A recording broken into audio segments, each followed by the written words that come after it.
আজকে এই জায়গাটা পুরো ক্লিয়ার করে দেবো। ইন্টিগ্রেশনে ডেফিনাইট ইন্টিগ্রেশনে যেগুলো আছে, যে ধরনের কোশ্চেনগুলো আসতে পারে। তো ফার্স্ট আমি যে কোশ্চেনটা নিয়েছিলাম বলি,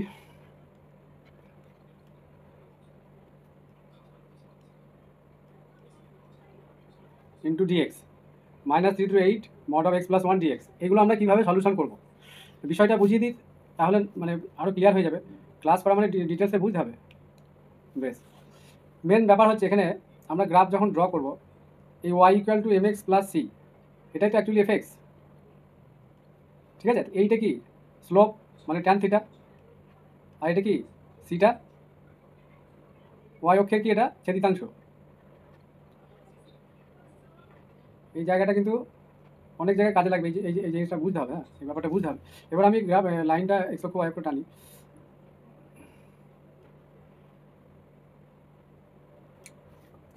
বেশ, তাহলে এইটাকে যদি আমরা এফএক্স ইকুয়াল টু এর মডটাকে ভেঙে দিই, তাহলে কী পাবো? একবার প্লাস পাবো, তার মানে এক্স প্লাস 1 হয়ে যাবে। ঠিক বলছি তো? এটাকে আমি কী পাবো? একটা আমি এখানে লিখছি, একবার পাবো এক্স প্লাস 1 যখন আমরা পজিটিভটা নেব, আর একবার কী নেবো?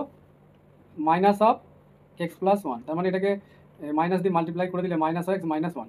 বেশ, তাহলে এই Y equal to M x plus সির সঙ্গে যদি কম্পেয়ার করি, তাহলে এম এর জায়গায় কী আছে? 1, আর সি এর ভ্যালু কত? 1। তাহলে এম ইকুয়াল টু 1 মানে ট্যান থিটা 1, তা ট্যান থিটা 1 মানে থিটা কত? π/4, আর সি হচ্ছে 1। আমি এই কেসটা বলছি। তার মানে আমরা যখন এই লাইনটা টানবো, কীভাবে যাবে লাইনটা? সাপোজ এইটা আমি এখান থেকে π/4 অ্যাঙ্গেলে যাবে, ওয়াই অক্ষকে কি 1 পয়েন্টে সি ইকুয়াল টু 1 পয়েন্টে কাট করবে, তাই তো? তার মানে এরকম যাবে লাইনটা, এটা হচ্ছে লাইনটা এইভাবে যাচ্ছে। বেশ, আচ্ছা, এটা এক্স অক্ষ, এটা এক্স ড্যাশ, এটা ওয়াই ড্যাশ। তাহলে এইটার ক্ষেত্রে আমরা গ্রাফটা বুঝতে পারলাম এরকম হচ্ছে। গ্রাফগুলো শিখতে হবে, কারণ আমাকে তো এই কোশ্চেনটাই ঘুরিয়ে দেবে, তখন আমি কী করবো? এবার আমি ঘুরিয়ে দেওয়ার কন্ডিশন ট্রিক্সটাও বলবো, কিন্তু কনসেপ্টটা দিয়ে যাচ্ছি যাতে করে অন্যান্য মানে ফিল্ডে যখন আমাদের কোশ্চেন আসবে, এই আমরা প্রপার্টি কিন্তু ইউজ করতে পারবো ফাংশনে, যদি এরকম কেস থাকে ডোমেনের ক্ষেত্রেও কাজে লাগবে, সেই জন্য আমি এটা শেখাচ্ছি। বেশ, এবার এইটার ক্ষেত্রে যখন তুলনা করছি, এর ভ্যালু কত? -1, তার মানে ট্যান থিটা -1, তাহলে থিটার ভ্যালু কত? থিটার ভ্যালু হবে 135 ডিগ্রি, ঠিক আছে? আর ওয়াই অক্ষের ছেদিতাংশ কত? সি মানে মাইনাস, এখানে সি ইকুয়াল টু কত? -1, তার মানে এইখানে -1টা হচ্ছে ওয়াই অক্ষের ছেদিতাংশ, আর অ্যাঙ্গেলটা হচ্ছে 135, মানে আমি পজিটিভ এই ডাইরেকশনে যাচ্ছি, এই অ্যাঙ্গেলটা ছিল π/4 মানে 45 ডিগ্রি। তার মানে এইভাবে আমাদের অ্যাঙ্গেলটা 135 হয়ে যাবে, মানে পজিটিভ ডাইরেকশন অফ এক্স, মানে লাইনটা এইভাবে আসবে।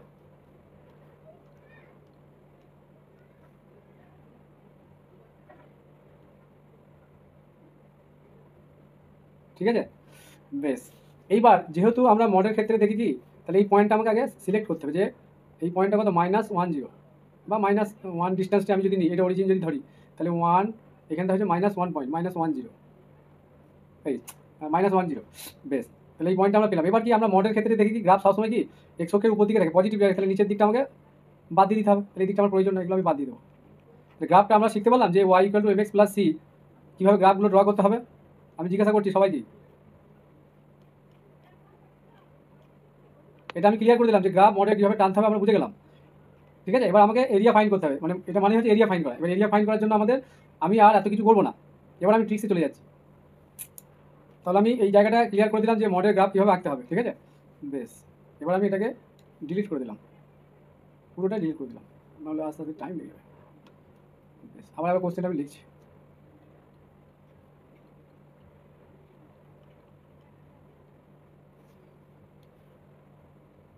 তাহলে এটা কি আমরা এইভাবে কি ভাঙতে পারবো? এই -3 to 8 মড অফ এক্সটাকে কি এইভাবে ডাইরেক্ট ইন্টিগ্রেশন করা যাবে? কেউ বলতে পারবে ডাইরেক্ট ইন্টিগ্রেশন করা যাবে কি? বলো গৌরাঙ্গ, বলো। না স্যার, যাবে না। যাবে না? কেন যাবে না? মডের ক্ষেত্রে এগুলো ডাইরেক্ট ইন্টিগ্রেশন এভাবে করা যায় না, কারণ আমি এবার গ্রাফটাকে আমাদের সেপারেট করতে হবে, তাই না? ব্রেক করতে হবে। কোন পয়েন্টে ব্রেক করবো? যেখানে আমাদের পয়েন্ট অফ ইনফ্লেকশন, মানে এই ভ্যালুটা, তাই তো? ওই ভ্যালুটা কোথায়? আমাদের মডের Y equal to X plus 1 equal to 0 লিখবো, ঠিক আছে? পয়েন্ট অফ ইনফ্লেকশন মানে যে পয়েন্ট থেকে গ্রাফের মুভমেন্টটা চেঞ্জ হচ্ছে, তার মানে এক্স প্লাস 1 মানে ইকুয়াল টু 0, মানে এক্স ইকুয়াল টু কত? -1, তাহলে -1 পয়েন্টে কিন্তু গ্রাফের ডিরেকশনটা চেঞ্জ হয়ে যাবে। তার মানে একটা কীভাবে যাচ্ছিল এইভাবে। সলিউশনটা ইজি, কিছুই না দাঁড়াও, আজকে ইন্টিগ্রেশন হয়েছে কি, ইন্টিগ্রেশন আজকে পুরো ক্লিয়ার করে দেবো। আমি বলেছিলাম নিচের দিকটা নেবো না। বেশ, এটা অরিজিন, এবার আমরা এক্স ইকুয়াল টু -1 পয়েন্ট এখানে পেয়েছি, ডিস্টেন্সটা এখান থেকে সাপোজ এটা -1, আর আমাকে এরিয়া বার করতে হবে কি রেঞ্জটা -3 থেকে 8। তাহলে এটাকে যদি আমরা সেপারেট করি তাহলে কি যে পয়েন্টটা আমাদের ফাংশনটা ব্রেক করছে, পয়েন্ট অফ ইনফ্লেকশন, মানে পয়েন্ট অফ ইনফ্লেকশন মানে যে পয়েন্ট থেকে কার্ভের মুভমেন্ট চেঞ্জ হয়ে যাচ্ছে, মানে পয়েন্টটা আমরা কি বলে এটাকে এই এই ফাংশনটা আবার এই পয়েন্টে কী হয়ে যাবে, ডেরিভেটিভ এক্সিস্ট করবে না, তাই তো? বেশ, এবার এটাকে আমরা কি লিখবো, এই যে পয়েন্টে আমাদের এই মডের ভ্যালুটা 0 হচ্ছে সেই পয়েন্ট থেকে আমাদের ব্রেক করতে হবে। তাহলে -3 to -1 mod x plus 1 dx plus -1 থেকে 8 mod x plus 1 into dx। এটা হয়ে গেল আমাদের মেন ফাংশনটাকে ব্রেক করে এইভাবে আমরা আবার ইন্টিগ্রেশনটা করবো, কিন্তু এত কিছু করবো না। তাহলে ট্রিক্সটা কী হলো, এইবার কী করবো, এই যে রেঞ্জটা দিয়ে আছে সেই রেঞ্জ অনুযায়ী আমাকে এটাকে নিয়ে আসতে হবে। তার মানে আমি সাপোজ এখানে -1 তো এটাকে একটু বাড়িয়ে দিচ্ছি, তাহলে -2 -3।